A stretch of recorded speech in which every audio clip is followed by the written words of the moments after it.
సౌందర్యలహరిలో 61 నుంచి 70 వరకు.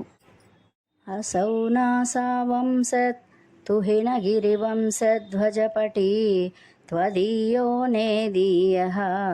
फलतु फलमस्माकमुचितं वहन्त्यन्तर्मुक्ताः शिशिरकरनिःश्वासगलितं समृद्ध्यायत्तासां बहिरपि च मुक्तामणिधरः प्रकृत्या रक्ताया स्तव सुदति दन्तच्छदरुचेः प्रवक्षे सादृश्यं जनयतु फलं विद्रुमलता न बिम्बं तद्बिम्बा प्रतिफलनरागादरुणिमं तुलामध्यारोढुं कथमिव न लज्जेत कलयाः स्मितज्योत्स्नाजालं तव वदनचन्द्रस्य पिबतां चकोराणामासी अतिरसतया चञ्चुजडिमा अतस्ते सीतांशो अमृतलहरी आम्लरुचयः पिबन्ति स्वच्छन्दं निशि निशि भृशं काञ्चिकधिया अविश्रान्तं पच्युर्गुणगणकथाम्रेडनजपा जपा पुष्पच्छाया तव जननि जिह्वा जयति सा यदग्रासीनायाः स्फटिकदृशदच्छच्छविमयी सरस्वत्या मूर्तिः परिणमति माणिक्यवपुषा रणे जित्वा दैत्या नपहृतशिरस्त्रैः कवचभिः निवृत्तैश्चण्डांसा त्रिपुरहरनिर्माल्यविमुखैः विशाखेन्द्रोपेन्द्रैः शशिविशदकर्पूरशकलाः विलीयन्ते माता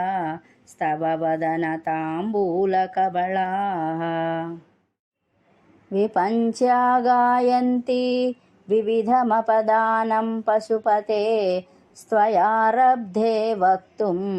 चलितशिरसा साधुवचने तदीयैर्माधुर्यैरपलपिततन्त्रीकलरवां निजां वीणां वाणी निचूलयति चोळेन निभृतम् कराग्रेण स्पृष्टं तुहिनगिरिणा वत्सलतया गिरिसेनोदस्तं मुहुरधरपानाकुलतया करग्राह्यं शम्भो मुखमुकुरवृन्तं गिरिसुते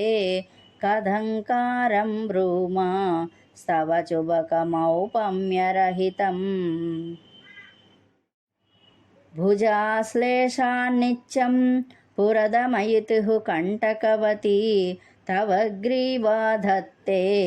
मुखकमलनाळश्रियमियं स्वतः श्वेता कालागरुबहुलजम्बालमलिना मृणालीलालित्यं वहति यदधोहारलतिका गळे रेखास्तिस्रो गतिगमकगीतैकनिपुणे विवाहव्यानद्दा प्रगुणगुणसंख्या प्रतिभुवः विराजन्ते नानाविधमधुररागाकरभुवां त्रयाणां ग्रामाणां स्थितिनियमसीमान इव ते मृणालीमृद्वीणां तव भुजलतानां चतसृणां चतुर्भिः सौन्दर्यं सरसिजभवः स्तौति वदनैः नखेभ्यः सन्त्रस्यन् प्रथममधनदन्धिकरिपो चतुर्णां शीर्षाणां सममभयहस्तार्पणधिया।